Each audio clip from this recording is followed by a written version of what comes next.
갈라디아서 1장 4절. 그리스도께서 하나님 곧 우리 아버지의 뜻을 따라 이 악한 세대에서 우리를 구원하시려고 우리 죄를 위하여 자기 몸을 드리셨으니 영광이 저에게 세세토록 있을지어다. 아멘. 갈라디아서의 그 주보에 나와져 있는 대로 제3절이 복음에 대한 논증이라고 이렇게 제목을 잡았어요. 그리고 갈라디아서의 전체 내용은 성령께서 세우신 교회를 복음에 대한 논증의 사역을 통해 교회를 견인하시는 복음적인 내용이다. 이렇게 정리가 됐습니다. 그러니까는 복음에 대한 논증이라고 하는 것은 일단 세워진 교회에 끊임없이 우리 주님 오시는 날까지 어떻게 그들을 붙들어 주는가에 대한 문제이기도 합니다. 그렇기 때문에 그런 어떤 큰 그림을 가지고 우리가 갈라디아서를 살펴봐야 될 텐데, 첫 번째 가로없는 1번의 복음의 특성을 이야기를 하고, 두 번째 이제 복음의 실제에 대한 부분을 이야기하게 되어 있습니다. 오늘은 복음의 특성 가운데 특별히 복음의 절대성 논증이에요. 우리가 절대성이라고 하는 것이 없으면 우리가 어떤 상대성이라고 하는 그런 원칙에 의해서 보는 사람마다 다 다를 수가 있고, 그렇기 때문에 종교다원주의가 가능하게 되어진 겁니다. 왜냐하면 이렇게 볼 수도 있고 저렇게 볼 수도 있는 거지. 근데 꼭 우리 아마 근본주의만 특별히 폐쇄적이다. 이렇게 말하는 사람들이 요즘도 좀 늘어나고 있어요. 왜냐하면 소위 그 근본주의라고 하는 사람들은 성경만 하나님의 말씀이라고 믿고, 그렇기 때문에 성경에 계시되어진 그 하나님의 말씀의 절대성을 믿기 때문에 그렇습니다. 그런데 우리가 이제 그분들이 알고 있는 절대성과 우리가 소위 통속적인 개념을 가지고 말하는 절대성의 개념은 조금 달라요. 그래서 과거의 어떤 이 절대성이라고 하는 것이 폐쇄적인 절대성이라고 한다면, 우리들이 지향하는 절대성이라고 하는 그거는 사망이 생명에 삼킨바 되어진, 그건 내재적으로 홀되어진 개념의 절대성입니다. 그 안에는 왜곡되어진 것들이 다 포함되어져 있기 때문에 어떻게 문제가 있는지를 충분히 파악할 수 있을 절대성이지, 절대성이라고 해가지고 다른 사람들의 이야기에 절대 귀를 막고 우리 것만 앵무새처럼 주장을 했다 하는 그런 그 논리하고는 다릅니다. 그래서 다른 사람들이 말하는 것에 우리가 화를 낼 이유가 없어요. 어떤 스님께서 그런 이야기를 하더라고요. 사기꾼들 중에 고등종교에서 사기꾼이 제일 많다 이렇게 이야기를 합니다. 왜냐하면 실질적으로 있지도 아니한 천국과 지옥을 이야기하고 그걸로 많은 사람들을 미혹을 하기 때문에 그것처럼 큰 사기꾼이 없다는 이야기예요. 그런데 스님이 말하는 그 진리의 세계는 철저하게 주관적인 세계입니다. 그래서 인간이 가지고 있는 주관적인 어떤 생각, 그 석가모니의 사색을 통해 가지고 이제 만들어진 진리의 세계니까, 그 석가모니에 의해서 밝혀진 그런 그 진리의 세계는 불교라고 하는 특별한 어떤 문화의 영역을 만들어낼 수가 있으나, 실존하는, 실질적으로 존재되어진 그 개념을 그래서 설명할 수가 없어요. 그래서 절대성을 더군다나 말하지 못합니다.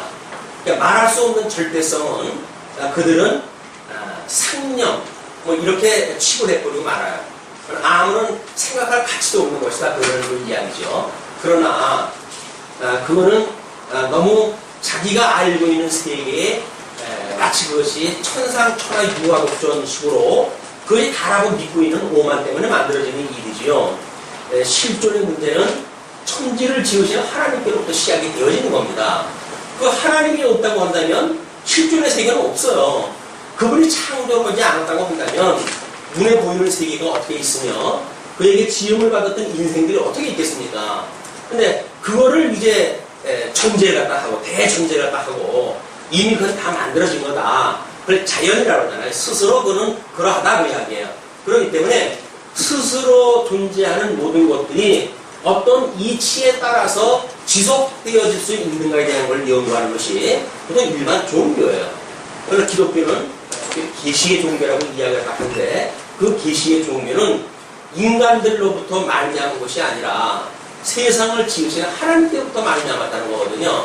그렇기 때문에 우리가 이 갈라디아서에서 특별히 사도 바울이 이제 그 갈라디아 지역에 복음을 전달했을 때 사람들에게 이 예수 그리스도에 대하여 구약에 언약되어진 메시아에 대하여 증거를 해가지고 많은 사람들이 은혜의 감동을 받았음에도 불구하고 곧바로 이 거짓 교사들이 들어와가지고 어떻게 사람이 은혜로만 구원을 받냐, 뭔가 인간이 뭘 해야지 라고 하는 자기 공로를 주장하는 자들이 이제 만들어진 거예요.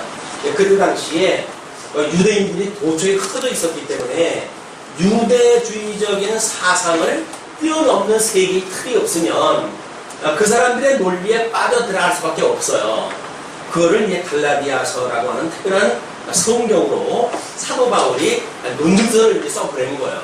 그렇기 때문에 그들이 말하고 있는 그냥 우리 조상 대대로 우리가 전통을 지켜왔다. 소위 말하는 이게 할례를 받는 문제인데 우리 조상 대대로 그것도 모세로부터 시작되어진 것도 아니고 아브라함 때부터 우리가 하나님 앞에 부름을 받았고 선민이라고 하는 걸 깨닫게 하시기 위해서 우리한테 할례를 받게 했기 때문에 우리는 할례받은 민족이다. 이 할례라고 하는 것이 모세 율법과 무슨 상관이 있는데 복음을 증거한다고 하면서 할례의 이 어떤 할례를 무시하는 그런 거 이야기할 수 있냐라는 이야기예요. 맞죠? 유대주의라고 하는 틀 속에 갇혀져 있게 되면 자기 민족 대대로 2000년 가까이 지금 이 할례가 지켜져 왔던 나라 아닙니까? 그걸로 선민의식으로 해가지고 존재의 의미를 가지고 있는 사람들인데 같은 동족이었던 사도 바울이 복음을 증거하는데 그게 필요 없다는 거예요. 그거에 그 사람들은 전부 통열입니다. 완전히 이거는 목숨을 걸고 싸워야 될 일이다. 이렇게 여겨졌던 거예요. 그래가지고 복음을 전해 들어가지고 자유를 얻었던 갈라디아 성도들에게 안 된다는 거예요. 복음이라고 하는 것은 그렇게 전하면 안 된다. 예수 그리스도라고 하는 그 복음을 우리가 듣되 할례라고 하는 행위도 같이 있어야 된다는 이야기예요. 근데 유감스럽게도 인간에게 공로주의라고 하는 이건 일만큼 매력적인 것이 없습니다. 그걸 우리가 고지주의라고 그렇게 이야기를 하잖아요. 고지를 점령하는 소위 1%에 속하는 어떤 엘리트가 필요한 시대인 거예요. 사람들이 그런 고지를 점령하기 위해서 최선을 다해야 되고 목표가 있기 때문에 우리는 전력 질주를 할 수가 있잖아요. 근데 모든 게 하나님의 은혜라고 그러면 그럼 우리가 전력 질주할 게 뭐가 있냐. 하나님 다 정해놨고 하나님께서 은혜 줄 자를 이미 정해놓은 대로 구원하다 해가신다고 한다면 인간의 어떤 행위도 아무런 그런 조건이 될 수가 없고 또는 보상받을 일도 없다고 한다면 우리가 열심히 땀을 흘려가지고 그 일을 해야 될 일이 무엇이냐 이런 논리가 주장이 이제 나오는 거죠. 근데 당연히 하나님께서 해가시는 은혜를 깨닫지 못하게 되면 인간로부터 말미암는 어떤 동기가 필요해요. 그것이 소위 말하는 공로주의입니다. 왜냐하면 자기의 이름을 내고 목적 지향적으로 뭔가를 해갈 수 있는 그 일은 철저하게 인간이 가지고 있는 속성으로부터 나오는 일들이거든요. 그러니까 사도 바울이 아니라는 거예요. 하늘로부터 오시는 하나님의 은혜가 아니면 이런 건 안 된다. 근데 이걸 이야기하기 위해서는 절대성을 이야기할 수밖에 없는데 그 복음의 특성에 먼저 복음의 절대성 논증을 하는데 오늘 1장 1절부터 17절까지의 내용이 지금 계시로 말미암은 절대성이라는 거예요. 이게 이제 우리의 성경 신학이 특별히 물론 우리 기독교 2000년 동안 끊임없이 이 하나님의 계시로 말미암은 절대성에 대한 것이 강조가 되어 왔죠. 강조가 되어 왔지만 이런 근본적인 것로부터 우리가 출발을 하지 아니하고 예수의 구속에 대해서 이야기를 하고 인간의 타락을 이야기하고 어떤 과정 논리를 따라서 설명을 하다 보니까 이 본질적인 문제로부터 설명 들을 기회가 별로 없었죠. 그러나 신학적인 그런 연구하는 분들은 끊임없이 이 계시의 중요성을 연구해 왔어요. 그래서 소위 말하는 성경관이라는 이야기입니다. 그러니까 성경이라고 하는 것도 이 성경이 하나님께서 직접 우리에게 주셨던 말씀이라고 믿어져야 이 성경을 공부하는 이유가 있지. 그냥 우리 모세가 이제 기록한 것도 시작이 되어지니까 모세 때로부터 우리 예수님 오시고 나서 100년까지 그냥 이 사람 저 사람이 쓴 그런 책들을 모아가지고 그거를 한 권의 책이라고 했는데 그게 무슨 절대적이라고 이야기가 하냐 라고 이야기를 하는 자들이 나타나는 거예요. 그럴 수밖에 없어요. 더군다나 66권으로 되어져 있는 그 성경에 대해서 우리가 한 권이라고 말하는 것은 21세기 들어와가지고 요즘 이제 기독교계에서 만들어지는 일들이거든요. 왜냐면 이제 성경 모았다라고 이제 주장을 갖고 있는 사람들이니까. 그래서 우리가 이 성경과를 과연 계시로 말미암은 절대성이니까 그게 중요하다는 겁니다. 그러면 실존하시는 우리 이 실존의 문제예요.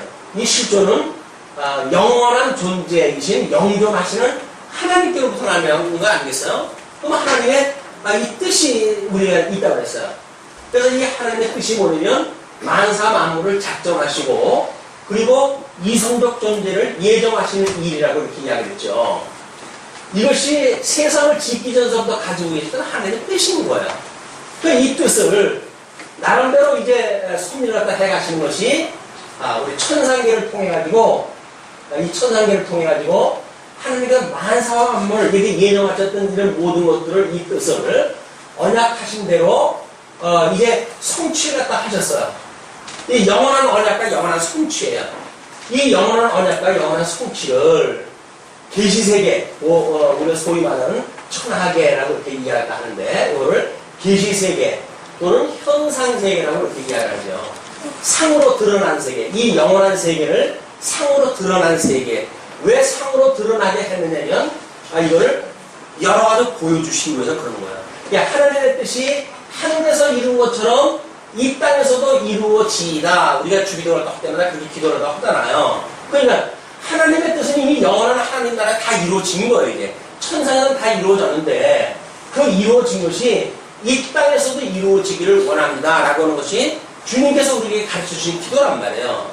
그게 이제 성경에 계시되어진 내용이니까 이거를 위해서 우리 하나님은 아담에게 양대 언약을 하셨다고 그랬잖아요. 이 양대 언약이 이 복과 그 다음에 나라입니다.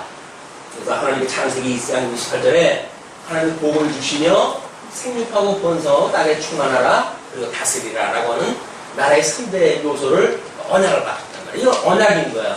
이 언약을 하셨지만 유감스럽게도 우리 이 아담이 이걸 불순종을 갖다 해가지고 결국은 이걸 누리지 못하고 이 어둠의 세계에 내어 버려졌어요. 이건 이제 에덴 동산에서 저주를 갖다 해가지고 이 어둠의 세계는 이제 내어 쫓았으니까 이 어둠에 내어 쫓았던 인생들 중에 하나님의 이 예정이라고 하는 것은 그리스도 안에서 선택과 유기라고 하는 두 가지 요소가 있다고 이렇게 이야기를 했잖아요. 그러면 어떤 사람은 선택을 하고 어떤 사람은 유기를 갖다 해야 돼요. 그러나 하나님께서 우리에게 양대 언약을 갖다 하셨을 적에는 그냥 복을 주셨고 나라를 주셨어요. 물론 복이라고 하는 단어의 개념을 보게 되면 여기는 저주라고 하는 같은 의미가 포함되어 있습니다.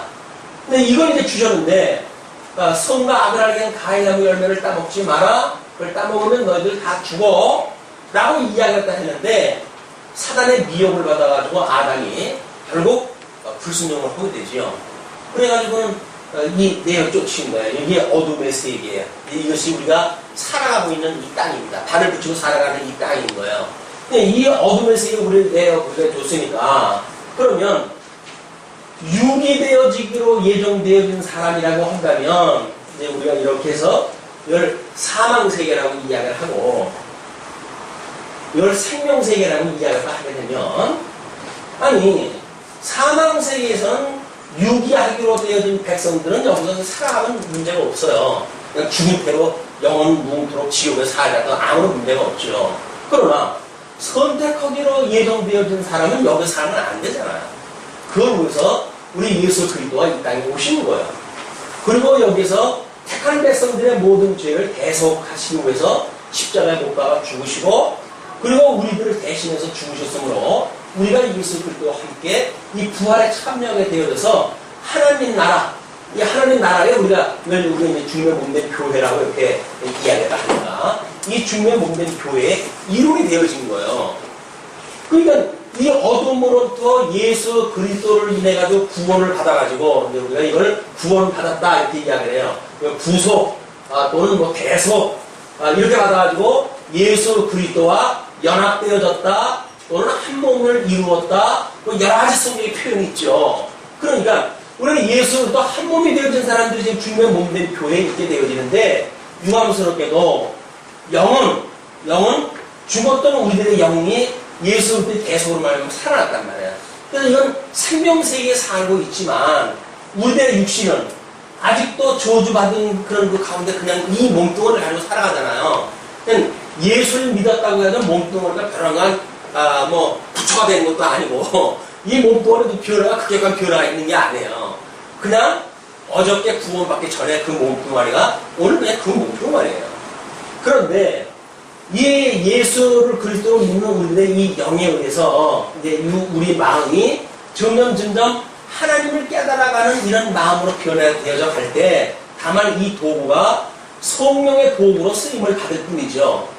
성령의 도구도 뭐 항시 항전적으로 우리가 성령의 소욕을 우리가 받는 건 아니잖아요. 그래서 이제 이 갈라디아서 후반부에 나오지만 이 성령의 소욕은 육체의 소욕을 거스리고 육체의 소욕은 성령의 소욕을 거스린다 라는 걸로 이야기를 해가지고 성령의 열매가 무엇인가를 이제 쭉 이야기를 합니다.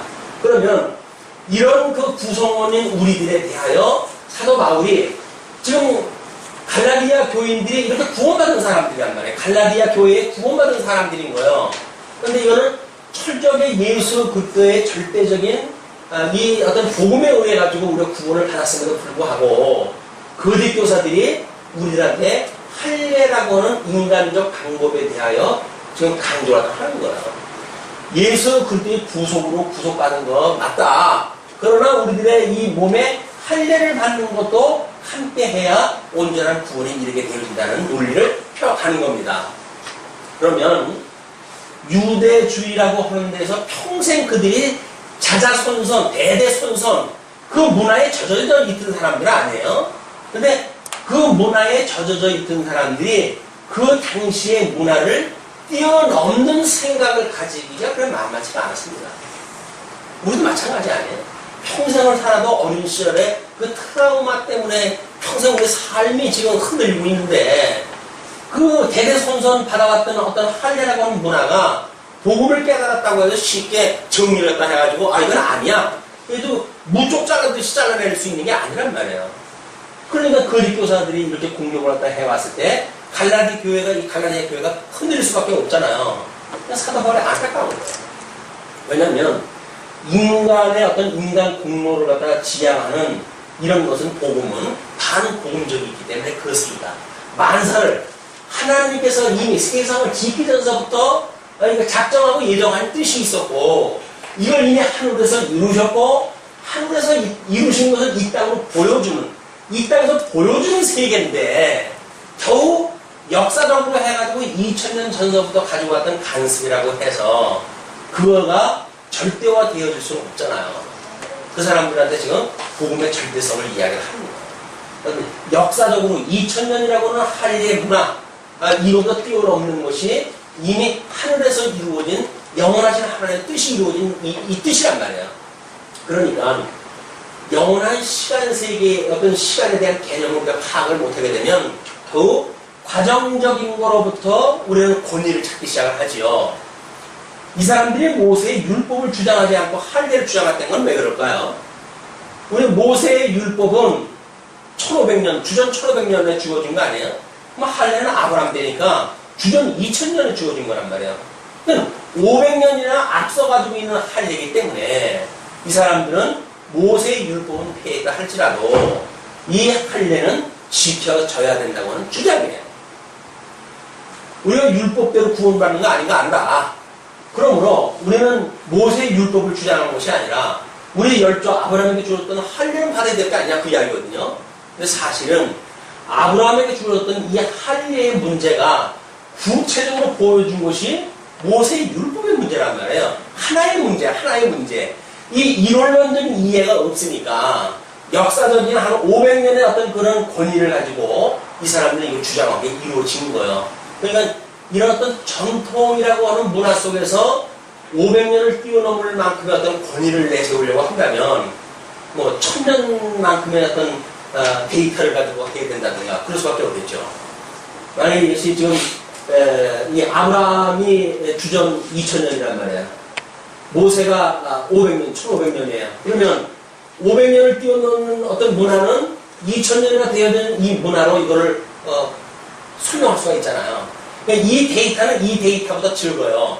그냥 많은 데이터에 의해 가지고 더 권위를 내세울 수가 있단 말이에요. 그러면 이것도 더 넓은 데이터를 가지려면 어떻게 돼요? 아담 때까지 거슬러 올라야 되겠죠. 아담. 그럼 이 아담에 대해서 우리가 실체적이라고 그랬고 열조의 죽음을 모형적이라고 이야기를 했잖아요. 그러니까는 실체적인 하나님의 섭리와 모형적인 언약 섭리와 이거를 이론론적으로 이해했다 하는가에 대한 문제가 성결되어야 되겠죠. 그런데 성경 신학적으로 이것을 이론론적으로 보기 시작한 거지. 근데 오래지 않았단 말이에요. 그냥 이거는 이거대로 이거는 이거대로 우리가 이렇게 분리해가지고 이해를 했었는데 성경 신학이라고 하는 걸 우리가 이제 이해하면서 성경을 한 권으로 이해하고 성경의 통일성을 우리가 파악이 되어지고 그러므로 이런 어떤 논리를 어떻게 설명할 것이냐가 어떻게 그 이스라엘이라고 하는 나라와 그 이외의 그 이전의 나라를 어떻게 이론론적으로 묶어낼 것인가 라고 하는 문제가 실체와 모형이라고 하는 구조적인 이해였단 말이에요. 이런 걸 이해를 해야 이 실체는 영원하신 하나님의 나라까지 연결이 되어졌을 때 우리는 또 이론론적으로 이해를 하는 거예요. 또 어떻게 하나님께서 펴신 것을 땅에서 굳게 할 수 있으며 하나님께서 굳게 한 것을 어떻게 땅에서 펼 수 있느냐? 또 다른 성경에서 그렇게 이야기를 하잖아요. 그 이야기는 천상계와 천하계를 또 하나로 묶어낼 수 있는 논리가 실체와 모형을 하나로 묶어낼 수 있는 이 내용과 이론론이 또 되어야 된다. 이론론적으로 설명이 가능해야 된단 말이에요. 이것이 소위 우리가 보고 있는 성경 신학이라고 하는 강점이에요. 강조점. 어떻게 우리가 이 성경을 절대 진리의 체계로 이해하는가는 일반 어떤 토막을 가지고 성경을 주장하는 걸로는 설명이 안 됩니다. 성경 66권을 한 권으로 이해했을 때 우리는 이 가장 모순되어진 것과 같은 것을 하나로 묶어내어지는 논리적 설명이 가능하다.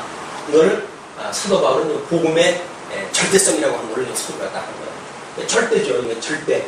이 절대 안에는 여기에 실체적인 섭리도 끼어있고 모형적인 섭리도 끼어져 있고 물론 주님의 몸된 교회의 섭리도 끼어져 있는 겁니다. 이게 하나의 원리로 다 설명이 된다 그 이야기거든요. 자 그러면 지금 이제 그 4절에 그리스도께서 하나님 곧 우리 아버지의 뜻을 따라 이게 아버지의 뜻이에요. 이게 아버지의 뜻을 따라서 이 악한 세대에서 우리를 건지시려고 이 악한 세대라고 하는 것이 여기입니다. 이 악한 세대 우리가 여기서 살고 있단 말이에요. 여기서 착한 백성들을 건지시려고 그 이야기예요. 그 악한 그 세대에서 우리를 건지시려고 우리 죄를 위하여 자기 몸을 드리셨으니 그래서 우리 예수님이 자기 몸을 드렸단 말이에요. 구약성경 이때 구약성경에서 드렸던 방법 모세의 율법에 의할 것 같으면 여기서 제사를 드리는 방식으로 해서 우리가 죄 사함을 받고 그랬었는데 지금 예수님은 스스로가 제사장이 되시고 제단이 되시고 제물이 되셔가지고 온전한 우리 제사가 됐단 말이에요. 예수님이 자기 몸을 우리에게 주셨다는 이야기는 제물로 바치셨다 그 이야기예요. 온전한 실체적인 제사가 이루어진 거죠. 그거를 영원한 제사라고 이야기하는 거예요. 영원한 제사. 예수 그리스도의 영원한 제사는 이미 우리들로 하여금 영원한 제사장이고 영원한 제물이고 영원한 제단인 거예요. 그 재단이 지어져 가는 것이 지금 교회고, 그 재물로 우리 영원한 재물이 이 땅에서 보여주는 또는 주님의 몸된 교회에서 이루어진다고 한다면 성도의 봉사의 행위죠.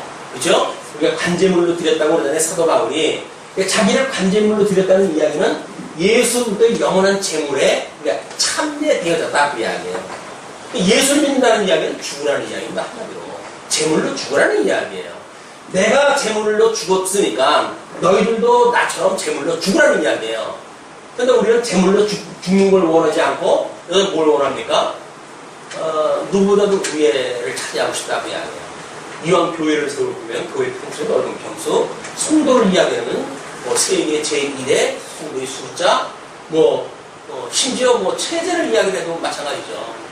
세계에 없는, 유례에 없는 그런 체제를 만들어가지고 뭘 해가겠다고 하는 것도 마찬가지 일이에요, 다. 그러나 성경에서는 이 주어진 세계 속에서 뭘 해가지고 되어진다는 이야기가 아니에요. 하나님께서 절대적으로 좀 이루어 가신다고는 계시의 좀 이 절대성의 계시. 이 계시라고 하는 건 하나님이 열어서 보여준 거 아니에요. 아니, 하나님께서 이 하늘에서 이루어진 걸 열어가지고 좀 보여주셨는데, 여기서 이러고 저러고 한다고 해가지고 이게 바뀌어질 수는 없잖아. 이 계시의 절대성이라고 하는 이거는 이 천하계 계시 세계 속에서 뭘 바꿔가지고 이걸 바꿔줄 수가 있는 게 아닙니다. 할 일을 받았다고 해가지고 문제 해결될 게 아니란 말이에요. 우리 영원하신 하느님이, 예수님이 십자가에 영원한 제사를 드렸다는 것을 제 계시로 보여주었기 때문에 히브리서 기자는 그렇게 이야기를 하죠. 우리 모세가 지금 하나님의 형상을 따라가지고 이쪽에 이 하늘의 형상을 따라가지고 성막이라든지 이런 걸 다 지었다고 그러잖아요. 그 이야기는 뭐예요? 이미 하늘나라에 영원하신 하나님 나라의 영원한 제사의 방식이 있다는 거예요. 영원한 성전이신 예수 그리스도가 계시다는 거예요. 영원한 성전이신 예수 그리스도가 계시니까 그거를 모세의 눈으로 보았을 때에 구약 성경으로 보여주는 성막의 모습인 거예요. 성막을 짓고 사람은 그렇게 율법에 살았죠. 그거는 영원하신 하나님 나라에 보여주시는 예수 그리스도, 제단 되시는 예수 그리스도의 모습이란 말이에요. 그거를 모르고 이쪽에서 모세의 그런 형식을 따라서 지은 것이 옳으냐 그르냐 이런 거는 아무런 의미가 없어요. 영원하신 천상에 계신 그리스도, 우리 성전으로 돌아가셨던 예수의 부활하셨던 예수 그리스도, 그분의 모습이 지금 이 모세에게 식양을 보여줘가지고 그대로 성전을 지었다. 물론 솔로몬을 통해가지고 성전을 지었던 것도 마찬가지겠죠. 이제 주님의 몸된 교회가 만들어져 가는 것도 영원하신 예수 그리스도의 그 계시에 의해 만들어져 가는 거예요. 이게 그대로 주님께서 이렇게 몸이 됐더니 우리 예수님의 이 구속 사건을 이야기합니다. 영원한 제사에 대해서 제물, 그 다음에 제단, 그 다음에 제사장, 이렇게 이야기를 하잖아요. 제물로 예수님께서 죽으셨어요. 그리고 제사장으로, 이 제단으로 해가지고 부활하셨어요. 그리고 제사장으로 해가지고 승천하셨어요. 이게 영원한 우리 예수 그리스도의 제사의 사건이란 말이에요. 그냥 이 제단이라고 하는 것은 부활하신 그리스도의 몸이에요. 교회가 세워져 간다는 이야기는 그리스도의 이 부활되어진 그리스도의 몸이 완성되어져 간다는 이야기예요. 이런 영원한 개념을 모르고 여기서 교회가 이래야 되냐 저래야 되느냐 그걸 우리가 어떻게 충성을 해야 되느냐 전도를 어떻게 해가지고 교인 숫자를 늘려야 되느냐 이건 아무런 의미가 없다니까요. 이걸 통해 이걸 깨닫지 못하게 되면 이건 다만 이걸 깨닫게 하시면 계시의 수단으로 주어진 거란 말이에요. 우리가 어떻게 이 계시의 절대성을 이해하는가, 이것이 우리 통속 성경을 개론을 우리가 가지고 성경을 공부하는 분들한테는 너무나 다행스러운 일이죠. 왜? 이런 계시의 절대성을 한눈으로 볼 수 있게끔 우리가 마련이 되어져 있기 때문에 그렇습니다. 자, 그러면 우리 이제 자기 몸을 들이셨다 그랬어요. 십자가 못 박아 죽으셨단 말이에요. 제물로 죽으셨다. 그러니까 영광이 저에게 세세토록 있을지어다. 영광이 결국 하나님은 이 계시를 갖다 했으니까, 계시를 갖다 보여줬으니까 하나님의 이름이 온 이 땅에 지금 선포가 되어진 거 아니에요. 그것이 영광이 드러났다 그 이야기예요. 이 계시라고 하는 건 하나님의 영광을 선포한 거예요.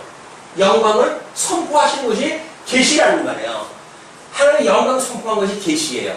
계시대로 이루어진 사건을 이제 성경으로 우리가 묶어가지고 기록을 갖다 남겨놨으니까. 그래서 하나님의 영광 선포, 계시를 통해서 하나님의 영광 선포를 깨닫는 것이 바로 하나님을 찬양하는 우리들의 이유가 되겠죠.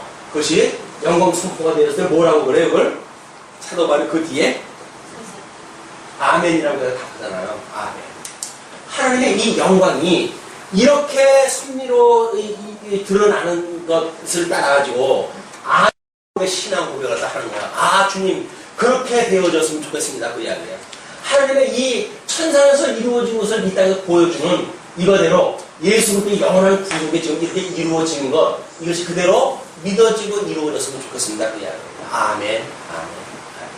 우리 아멘으로 화답을 다 하는 겁니다. 자, 그것이 이제 1장 1절부터 5절까지 갈라디아 교회를 위해서 기원하기 위해서 축원하는 그런 그 내용이라고 했잖아요. 지난 시간에 1절부터 3절까지 우리가 공부했다고 일단 전제를 하고 지금 계속 되어지는 겁니다. 자, 그러면서 6절로 10절 사도 바울이 전하는 복음의 절대성을 강조합니다. 이제 본격적으로 그리스도의 은혜로 너희를 부르신 이를 그리스도의 은혜로 이야기해요. 여기서 우리를 부르셨다고 그랬잖아요. 부르심. 우리는 다 아담의 후손으로 해가지고 악한 세대의 저주 가운데 살아갈 수밖에 없는 인생들인데 우리 하나님께서 예수 그리스도를 쫓아온 우리를 불러내셨어요. 불러내신 거예요. 불러내는데 우리 주님께서 우리를 부르셨을 때 우리가 아유 주님 저를 불러주시니 제가 기꺼이 가겠습니다 하고 갑니까? 우리는 여기서 어떻게 이 악한 세대는 어디에 사는 사람이에요?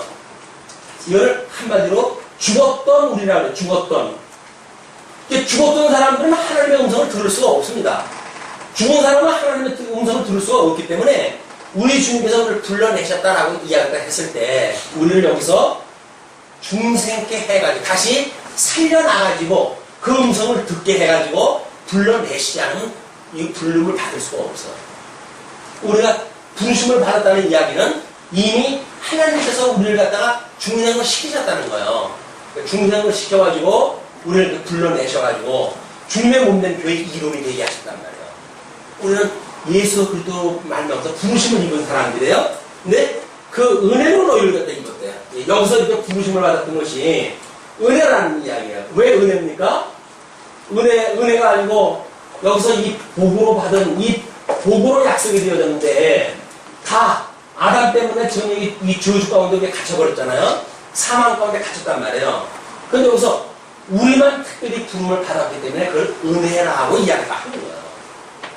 여기서 뭐 개나 소나 다 구원받는 거 아닌가? 근데 이 문제를 우리가 오해하게 되면 우리들의 이 은혜되게 하기 위해 강화되어져야 되는데 우리 인간들은 자꾸 여기다가 나의 어떤 그런 공로를 씌우고 싶단 말이에요. 그것이 소위 말하는 할례당이 이야기하는 그런 그 원리들이에요. 우리가 그냥 거저 은혜를 받았다고 그러니까 아니 이거 우리는 이렇게 거저 은혜를 받았다고 하는 게 맞냐. 그래도 우리가 나름대로 뭔가 좀 하나님한테 해준 게 있어야지 이렇게 이야기를 하는 거란 말이에요. 옛날 우리가 복음을 들고 그랬을 적에는 우스갯소리로 해가지고 짐 지고 가는 할머니를 마차에다 태우고 드렸더니 할머니가 짐을 안 내려놓고 있는 거예요. 그러니까 할머니 짐을 내려놓고 편히 가세요. 그랬더니 아이고 태워주고만 고마운데 어떻게 짐까지 내려놔? 라고 하는 걸 우리가 우스갯소리로 했지만 그 우스갯소리로 하는 것에 이 심오한 원리가 이런 인간의 공로주의란 말이에요. 이걸 모르게 되면 우리가 어떤 그런 그 초음부 할머니처럼 우리 예수님께서 은혜로 우리를 구원을 갖다 시켜줬다는 것도 불구하고 아유 우리가 염치가 없는데 그래도 몰라야 내 해야지 라고 이야기를 해가지고 우리가 하나님 앞에 뭔가 충성한 일이 있어가지고 구원받은 것처럼 우리가 착각이 되어지니까 그런 것이 아니라고 하는 것을 지금 강조하기 위해서 이 은혜로 너희를 부르셨다 이렇게 이야기를 합니다. 그런데 이를 이같이 속기 떠나 다른 복음 줬는 것을 내가 이상히 여기노라. 이 참 이상한 거예요. 그러니까 사도 바울만 이상한 것이 아니라 우리도 이상하잖아요. 아니 거저 구원을 시켜줬다고 그러니까 그랬는데 어찌 할례를 받는 것이 합당하지 어떻게 거저 구원받았다고 하는 것이 옳다고 믿냐 라고 이야기했을 때 사람들이 어떻게 이쪽으로 가느냔 말이에요. 근데 이 인간적인 어떤 그 요소가 자기가 하나님과 되려고 하는 이미 저주받았을 때 하나님께 주셨던 욕망이 있어요. 인간이 지어지기를 하나님같이 되려고 하는 그런 그 속성을 가지고 있거든요. 그러니까 뭔가 자기도 하나님이 그냥 우리를 절대적으로 하는 은혜로 불러냈다. 아, 그래도 우리가 하나님처럼 뭔가 우리도 구원을 간다 하는데 일조했다고 하자. 라는 마음이 있단 말이에요. 요 마음 때문에 이쪽으로 가게 되어지는 거거든요. 사도 바울이 아니 거저 이들이 구원을 시켜줬다는데 왜 굳이 뭘 해야 된다고 하는 쪽으로 가는지 난 도대체 이해가 안 간다 그 이야기예요. 이해가 안 가겠죠. 그러나 사실은 당연한 겁니다. 이해가 쉬운 길이에요. 인간의 어떤 본성을 충족시킬 수 있는 것은 이 길인 거예요. 근데 이거는 인간의 본성을 충족시키지 못해요. 하나님의 은혜로 그냥 구원을 받았다고 하는 것이 뭔가 뜬금없는 것 같아요. 아니 어떻게 죽었던 나를 갖다가 그냥 어떻게 뭐 살리셨다고 그러고 뭔가 손에 잡히는 게 없잖아. 뭐 손에 잡히는 게 없어요. 이게 뭔가 구원을 받았다고 하면 손에 잡히는 게 있어야 될 것 같은데 손에 잡히는 게 없으니까 뭔가 그래도 우리가 뭘 한다고 뭔가 느껴져야 그래도 아 내가 구원받았구나 이렇게 믿어지잖아요. 재미난 것이 우리 이제 대한민국에 복음이 들어와가지고 장로교회 복음이 들어왔을 때 감리교회 쪽에도 심각하게 신비주의적이지 않았어요. 그런데 그 장로교회에서 이제 오랜 기도 생활을 하고 그러면 방언이 나고 이렇게 이제 되어지거든요. 그렇게 됐을 때 목사님들이 다니시면서 방언하면 내버려 두면 얼마나 좋아요. 절제하세요. 너무 어떻게 만들었어요. 그런데 오순절주의가 들어오더니 개나 방언을 못하지 왜 방언을 못하냐고 해가지고 난리가 나기 시작한 거예요. 그러니까 방언을 하던 장로 교인들이 방언을 장로하는 순복음교회로 썰물 빠져나가기 시작하는 거예요. 아 뭔가 신앙생활을 하게 되면 뭔가 감동적으로 뭘 하는 것이 감지가 되는 거 아니겠어요. 근데 거저 구원을 받았다고 하는 것은 도대체 뭔가 감지가 안 되는 거예요. 내가 구원을 받았어. 뭘로 내가 구원받았다는 걸 알 수가 있지? 뭔가 몸으로 느껴져야 될 거 아니야? 방언을 한다든가, 뭐 계시를 본다든가, 이렇게 하는 뭔가 주관적인 뭐가 있어야 내가 구원받았다고 이게 생각이 들지. 그게 그냥 없이 구원을 받았다고 그러니까, 아, 이게 뭐 구원받은 것이 이래. 이게 믿어지지 않아요. 장로교회 교인들은 맹숭맹숭한 신앙생활 때 가거든요. 웨스트민스터 신앙고백에 의해가지고, 이렇게 하는 것이 성경이고 이렇게 하는 것이 하나님이고 이렇게 사는 것이 성도의 삶입니다. 라고는 교조 중심으로해서 우리가 공부를 했기 때문에 사람들이 어떤 감정적인 문제에 있어서는 상당히 삭막했어요. 그래가지고는 예수를 믿는데 믿는 맛이 없어요. 그런데 순복음교회 가가지고 그냥 뭐 방언을 하고 기도회 가가지고 불난들 뭐 그냥 들뛰고 사람의 감동이 있잖아요. 뭐 움직이는 게 손을 만져지는 게 있단 말이에요. 그 사람들은 뜨겁게 뭔가 신앙생활을 하는데 장로교회 교인들은 조용하게 신앙을 했다 하니까 이 구원의 확신이 없는 사람들은 자꾸 이들이 가는 거예요.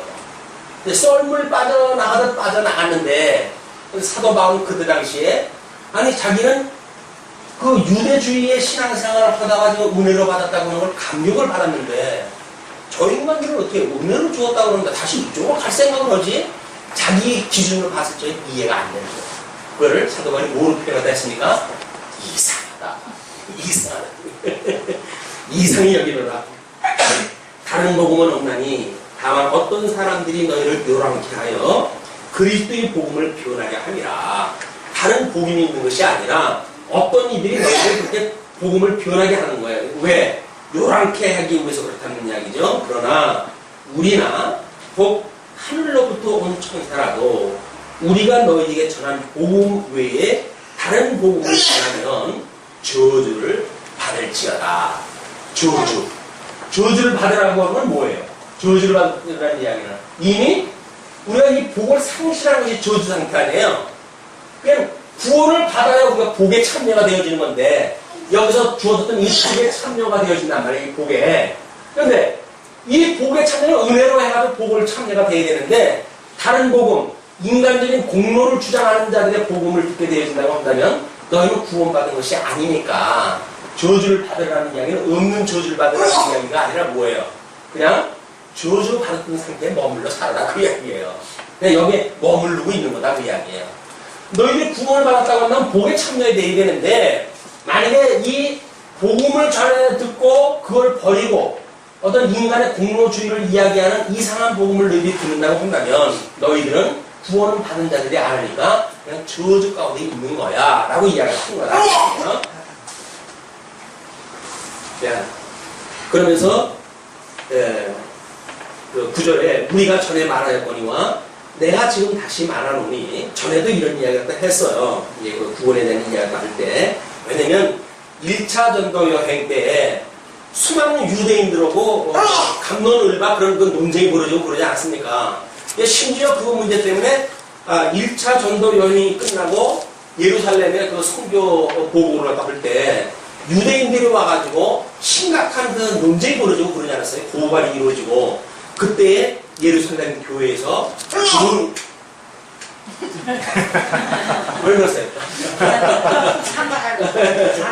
우리 교리적인 문제와 성도들의 생활에 대한 이 문제가 이제 등장이 되어진 거예요. 그래서 교리 문제로 해가지고는 할례를 받는 것이 옳으냐 그러냐라고 하는 문제였어. 신학적인 문제였었고 생활이라고 하는 그거는 그때 당시에 유대인들과 이방인들은 이 문화가 전혀 달랐잖아요. 그냥 목매다가 죽인 음식을 갖다 이 사람들이 이방인들은 먹고 유대인들은 이거 금기시했고 또는 뭐 음행을 갖다 한다는 것도 이방인들은 뭐 당연히 그런 걸 여겼단 말이에요. 그러나 유대인들은 이걸 경계 갖다 해왔고 그리고 뭐가 있어요 또 하나가 예? 피채 먹지 말라고 하는 그냥 우리 이쪽 이방인들은 피채 이 어떤 고기를 갖다 먹었어요. 뭐 요즘도 그 피가 뚝뚝 떨어지는 거 갖다가 그냥 설익은 상태로 먹는 거가 고급 요리 아니에요 그래도. 근데 유대인들은 피를 갖다 쫙 빼가지고 먹었단 말이에요. 삶아가지고 먹고 이렇게 먹었기 때문에 문화가 달라요 생활이. 그러니까 이런 자들에게 교리가 다른 자들에게는 할례에 대한 이야기를 다 했었고 그 다음에 생활에 대한 문제들은 이러하니 어떤 모세의 율법 우리가 지지를 못했는데 어떻게 이방인들은 그 지지게 할 수가 있겠느냐. 그러니까 몇 가지만 그들에게 증거를 갖다 해서 잘 이방인들과 유대인들이 함께 교회 생활을 하도록 해라 라고 해서 예루살렘 총회에서 결의가 되어진 거란 말이에요 이게.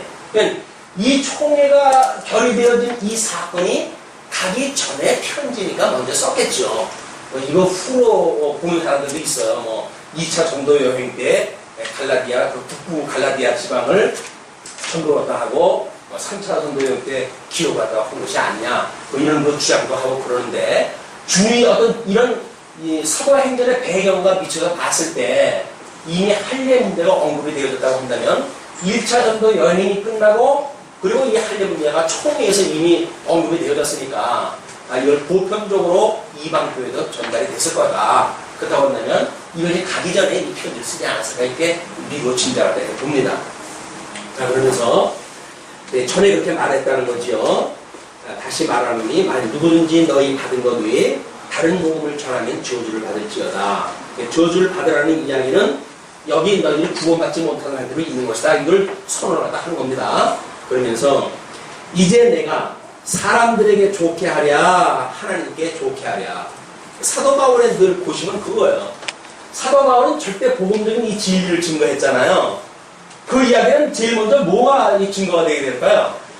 저주받은 인간들의 죄에 대한 문제를 갖다 언급을 하지 않으면 안 돼요.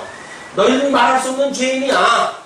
너희들이 아무리 유대인이고 뭐 모세의 율법을 지키고 어쩌고저쩌고 했다고 하더라도 너희들은 다 독사의 새끼들이야. 라고 이 경제를 갖다 해야 돼요 일단. 그래 이 죄로부터 우리 주님께서 너희들을 용서하시고 불러내신 거야. 이랬을 때 은혜의 감동이 있잖아요. 근데 죄 문제를 해결 안 받고 구원받았다는 이야기는 구원에 대한 감동이 없어요. 아니 뭐 구원 받으나 안 받으나 무슨 뭐 죄 그냥 있고 뭐가 구원받은 거예요. 그냥 우리가 이 죄 문제가 설명이 돼야 되기 때문에 유대인들한테 자기는 선민이고 이런 사상을 가지고 있는 자들에게 너희는 복사의 새끼들이야 라고 이야기했을 때 그 이야기를 좋게 들을 사람이 누가 있겠어요. 사도 바울은 후대접을 받은 것이 하나님의 이야기를 하다가 보니까 인간이 듣기 좋은 이야기를 다 안 해주는 거예요, 전부. 철저하게 너희는 죄인이다. 다만 하나님의 은혜로 너희들 구원받은 거다. 이렇게 이야기했기 때문에 요즘은 할 수만 있으면 성도들에게 듣기 좋은 소리 갖다 해줘야 되잖아요. 왜? 마음 상처 입으면 어떻게 해요? 교회 안 나오잖아. 교회 안 나오게 되면 연보 주고, 연배 주면 목사 먹을 거 없고. 이게 힘들어지니까 목사들이 사람 귀에 듣기 좋은 소리가 나온단 말이야.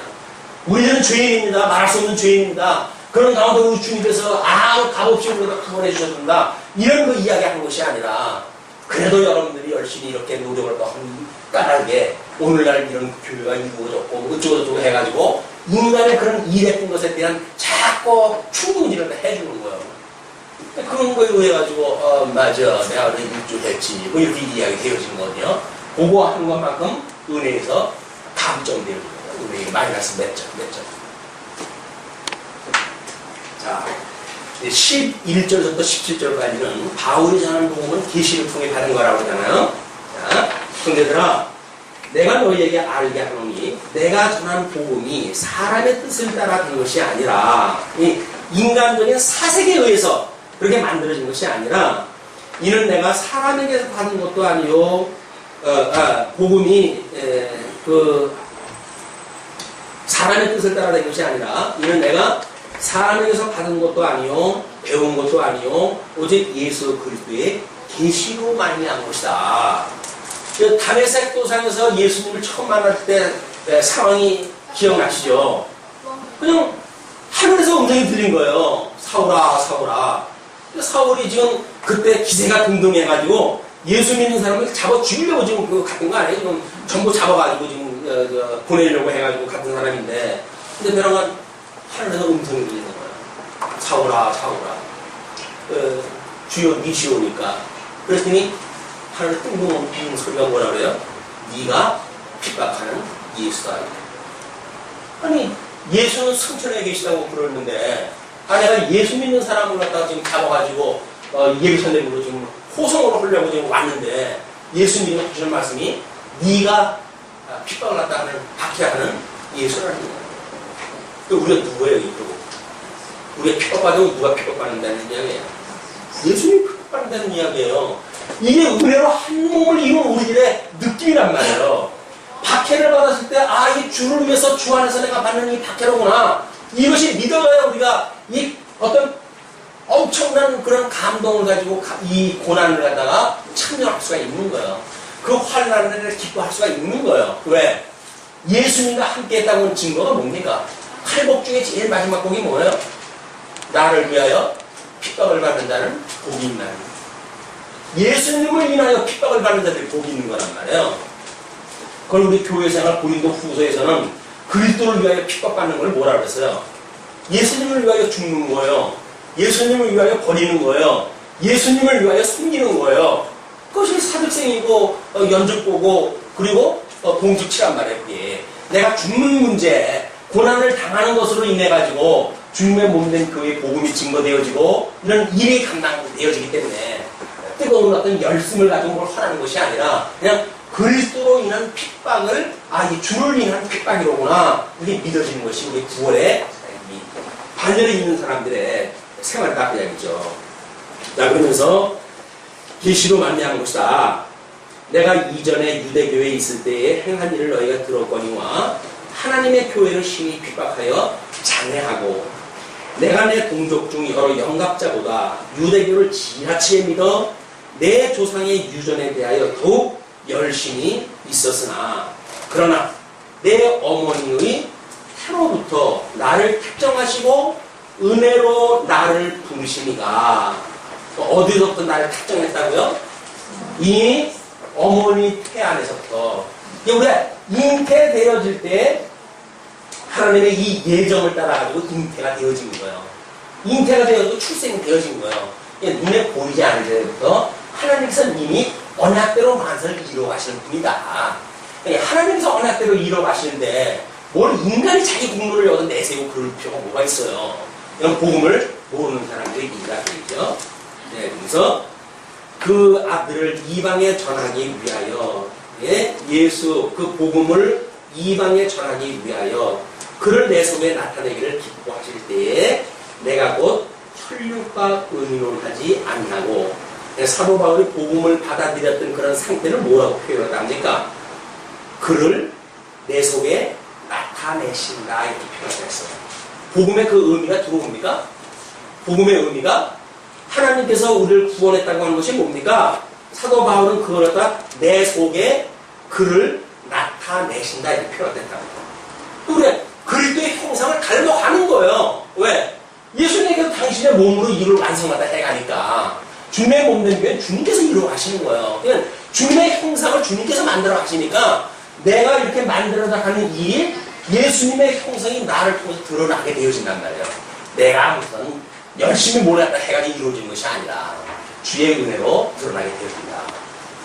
그래서 혈육과 의논하지 아니하고 또 나보다 먼저 된 사도들을 만나려고 예루살렘으로 가지 아니하고 오직 아라비아로 갔다가 다시 다메섹으로 돌아간 거라. 아라비아에 가가지고 다메섹 도상에서 복음을 들었잖아요. 그 아나니아를 통해 가지고 이제 그 안수를 받고 눈이 열리고 자기가 복음을 이 유대주의를 통해 가지고 율법 구약 성경을 다 바삭히 알고 있던 사람 아닙니까? 근데 예수님을 통해 가지고 그것이 예수님에 대한 거라고 깨달은 거예요. 근데 그 깨달은 걸 가지고 아라비아를 가가지고 구약 성경을 조목조목 해가지고 예수가 그리스도라고 하는 사실을 공부를 했겠죠. 이런 그 계시에 응해가지고 주님의 그게 이야기했던 것이 이거였군요. 구약 성경 모형적으로 보여줬던 성경의 내용들이 바로 이거였었군요. 라고는 깨달음의 역사를 3년 동안이나 이제 주셨던 거죠. 그 위에 그 17절까지가 그런 그 이야기. 나보다 먼저 사도된 자들을 만나려고 예루살렘으로 가지 아니하고. 그러면 만약에 지금 그 예루살렘에는 아직도 누가 있었어요? 사도들은 남아 있어요. 박해를 해가지고 예수 믿는 사람이 다 뿔뿔이 흩어졌는데 사도들은 남아 있었단 말이에요. 그냥 사도들이 남아 있을 때 자기가 만약에 다메섹 도상에서 예수님을 만났으니까 내가 인간적인 생각을 한다면 예루살렘으로 돌아가지고 사도들을 만나가지고 내 예수를 갖다 청년에서 날 보여주셨던 하늘 문을 여시고 우리 주님이 날 갖다 이 주님이 보여주셨다. 그러므로 이제는 내가 너희 보고 공명하다고 하겠다. 뭐 이렇게 이야기했다 했거나 이렇게 인지상정 아니겠어요? 그러질 않았어요. 사도들은 전혀 문제가 되지 않고 어디로 갔어요? 저 조용한 아라비아로 그냥 가는 거예요. 아라비아로 와서 3년 동안이나 그 계시의 말씀을 갖다가 하나님의 계시의 말씀을 분구하고 연구하고 그러다가 다시 다메섹에 돌아와가지고 지금 이 복음 사역을 계속하게 되어졌단 말이에요. 이 사도 바울이 어떤 이 인간적인 별속의 문제, 사회적인 문제 뭐 이런 것 때문에 지금도 그런 거 일이 많잖아요. 만약에 주님께서 우리들에게 무슨 은혜를 주신다고 한다면 목사가 여러 목사들하고 연대를 갖다 해가지고 뭔가 해가지고 힘을 만약에 거기다가 받게 되어지게 되면 저 사람은 우리 노예의 일원이고 그렇기 때문에 그분은 뭐 하자가 없습니다 해가지고 자기네들의 어떤 그런 같은 편이라고 하는 걸 쌓일 수가 있겠죠.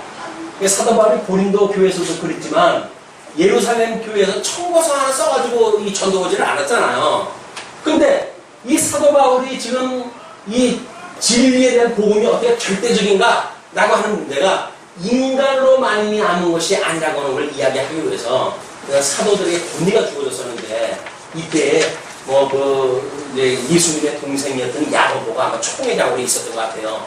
사도행전의 배경을 보게 되면 그가 이제 모든 걸 정리를 해가지고 아까 이야기했던 할례 문제와 이 생활 문제를 해가지고 이방교회 전할 걸 이야기를 하거든요. 그러면 그때 당시에는 이미 사도 중에서 제일 큰 사도가 베드로였었죠. 그러나 그 베드로보다는 총회장으로 해가지고 그 예수의 친동생 요셉이 거기에 총회장으로 있어가지고 이런 모든 그 예루살렘 교회와 흩어져 있는 교회에 대한 거를 정치가 해갔던 그런 시대였단 말이에요.